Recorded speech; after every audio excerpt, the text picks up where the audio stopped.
Daniela, head culinary instructor at Mirepoix Cooking School, and we're here at Holiday Market celebrating the chef in you. Everyone, we've gone on a journey teaching you how to properly truss, stuff, and spice turkey. We did it on a small chicken to show you a small demonstration, and now we're going to do the ever most important thing. We're going to teach you how to make the gravy. So I have here in a snug saute pan some butter that I've melted, and I'm going to turn the heat down to medium low, and put here a combination of minced up shallots and garlic.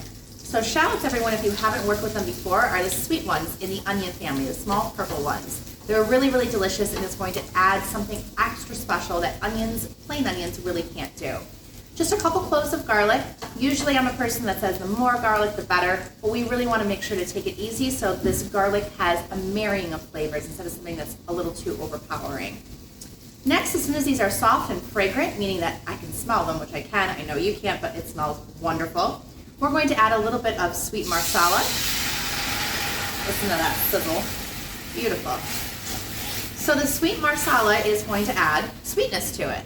You have to wait till the alcohol burns off. Just give it a couple minutes. Alcohol can be actually a little bitter, which we certainly don't want. So a little bit of residual sweetness is going to go a long way.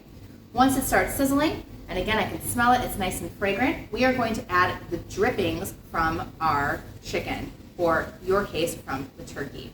So the drippings down below, I just captured in a roasting pan or sheet pan, whatever you're using. Make sure when they're hot to scrape them into either a container or a Pyrex, really anything that you have, and set them off to the side. If you do this a day in advance, they keep beautifully in the fridge.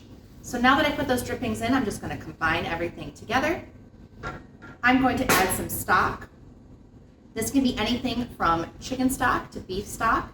It really is up to you. It depends on how rich you want your gravy to be. If you want it to be a little lighter, use chicken stock. If you want it to be really deep in umami, use a beef stock. Now we're going to add a little bit of, I can't say this word very well, Worcestershire sauce, and a little bit of soy sauce as well. I'm going to switch to a whisk. Whisk all that together. It already is starting to smell absolutely beautiful. I'm going to crank up the heat and let that come to a simmer to reduce down. In the meantime, I'm going to make something called a slurry. So a slurry is going to be a combination of a thickener and some sort of water. In this case, I'm going to use cornstarch because I want my gravy to be really thicker and even a little bit gelatinous. It just goes really well with turkey, chicken, etc.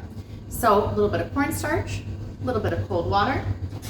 I'm going to take a spoon and mix this all together right away. It has to be cold water, everyone. If it's hot water, you'll change the chemical composition of the thickener. You can do this with flour, with arrowroot, really any sort of thickener that you'd like. Stay tuned for just a minute. After this reduces down, I'll show you how to thicken it. All right, everyone, so we have our gravy reduced roughly by half. Make sure that you're tasting. I gave this a taste a moment ago. It is fantastic. There's no salt added whatsoever. Between the drippings, the aromatics, the soy, really it adds just enough sodium. You usually don't have to add that much, if any. Now I'm going to take my slurry that I made earlier. That's going to be my cornstarch and cold water mixture, giving it another little spin to make sure everything's nice and combined. And we are going to add this to my gravy. It doesn't look like a lot, but a little bit goes a really long way when it comes to a thickener. I'm going to give this a nice little whisk, and it's already starting to thicken. Make sure it's on a low simmer. You can keep cooking this and really cook it down to the thickness of your liking. Some people like really, really thick, dense gravy. Others like it a little more liquid. It is completely up to you. But it's thickened absolutely beautifully. You can do this again with anything from arrowroot to flour. I'm going to give it one more taste for any sort of seasoning, salt, and pepper, and then it's ready to go.